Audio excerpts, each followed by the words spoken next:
Recording in progress.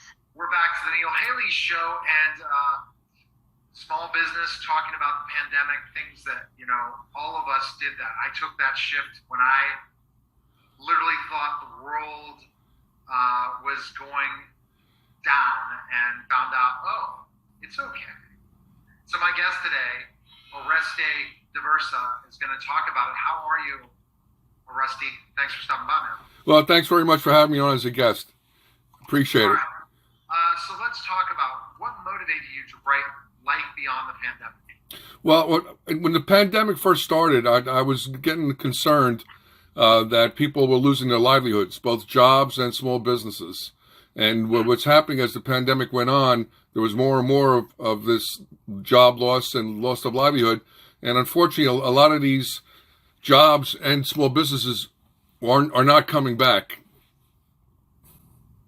They're not coming back, and so so they have to figure out something else. Your own career history is rather diverse. How did your background help you in putting this book together? Well, my background, I originally majored in criminal justice, political science when I went to college. Like so many other people, I graduated. Unfortunately, there was no work for me to go to. I ended up doing 20 years in the computer industry. At that point, I started running my own business as a consultant, and also became a interfaith minister. What happened from there is I'm an only child that took care of my parents until they transitioned for about 18 years. So I learned that I had to do many different things, and one of the main things that life showed me is I had to restart my whole life over, having lost everything taking care of my parents. You're commended, definitely a caregiver. Congratulations for doing that, because that's such a powerful thing you're doing. And when you think about only child, well, we have something in common. I'm an only child as well, so there you go. We can't always find only child. So, yep. We have a different mindset beyond belief. It's one that can annoy people, but also is very helpful, I guess, in our vocabulary. When you're an only child, you develop a huge vocabulary. You learn about being independent and not you can learn to entertain yourself, which is another thing great about being an only child. All right, your book talks about rebuilding your life or starting over. Is that just applicable for people who have experienced significant changes over the past year, or can anyone else use these tools to improve their life? Well, the book, the catalyst was the pandemic, but the book can be used by anyone to restart their lives. Because what's happening is, besides the pandemic, you have people who are going through career transitions. I'm sure you've known and seen, I've read your profile and bio, and I've seen you restart it again. And the truth of the matter is, the work world has changed, and people need to be prepared to have 2 and 3, 4 different careers in their lifetimes. Number one. Number two, obviously, there's economic conditions. Certain jobs have a shelf life, as opposed to having a profession, doctor, lawyer, accountant, things of that nature. But if you are part of the marketplace, you're at the mercy of the marketplace. So the book was designed really to start over at any point in time in your life. The twist of the book really is, I believe we're all here for a reason, a life purpose. So the book has a more spiritual slant to it and starts the person on their spiritual journey, because I believe if you know what you're here for, as the saying goes, you'll never work a day in your life. And I believe we're all here for a reason and a purpose, directly and indirectly.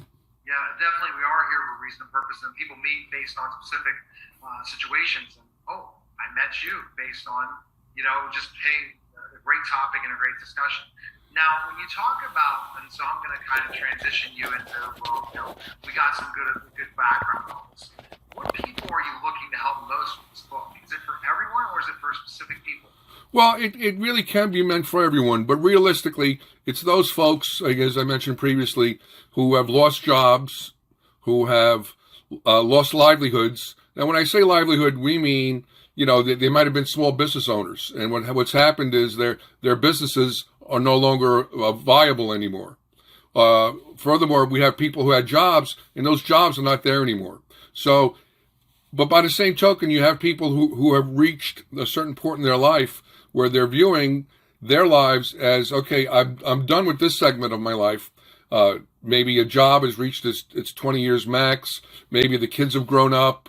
Maybe people are retired, but they really don't want to just stop being involved in life. So it's really meant for anyone who really wants to start over and really reboot their lives. But realistically, it's for those folks who have some work history or some history in the workforce and things of that nature. All right. So, okay, I'm totally understanding what you're talking about, who it is. And those people, a lot of times, have to figure out what to do if small business fails. That doesn't mean it's the end of the world. Without question. They can take a lot of their career skills and go. And I think that the biggest part of that whole thing is figuring out what to do next. So if you lost a specific job or your business, look at your skill sets and see how you can transition them to another area, right? Without question. Without question. And the truth of the matter is, all of us have more skills and education that we know of. I mean, let's face it, if you run a business, I mean, all the skills necessary to run a business. And now, with the advent of the internet, the whole idea of making a living has been put on its ear, because now one can have a job and also have a business on the side. You know, obviously, you know, I'm 62, so the vernacular is have a side gig. You know, you don't look 62, man. You don't look 62. Thank you. You know, but so you could have a high. You know, the vernacular is a side hustle, and you can do both. You can do both, and you know, so people need to take a really serious skill inventory of themselves. Besides the formal education people have, yeah, there's also formal skill set, but people can do a lot more. Say someone's good with their hands, okay? The amount of work that's available out there for someone's good with their hands is beyond. Or say you go with technology. Technology is really analogous to medicine, in that when we say the word technology, it's gone geometric, not linear. It didn't go 1, 2, 3, 4, 5, 6. It's gone 1, 2, 4, et cetera, et cetera, et cetera. Because now there's the internet. There's building websites. There's internet. There's building apps, and the list goes on and on and on and on, and the applications that need them. If you figure out the skill sets, you can make it. Then you have to grow that personal brand, and you have to do the next thing. So without question. Once you have that skill set, you put together a business, a small business or a side hustle. You can't think that you're going to compete in a red ocean. You have to create that blue ocean strategy that Marie Forleo talked about. And then also you look at specifically enough, are you in the right marketplace, and are you branded to be likable and someone who they want to work with?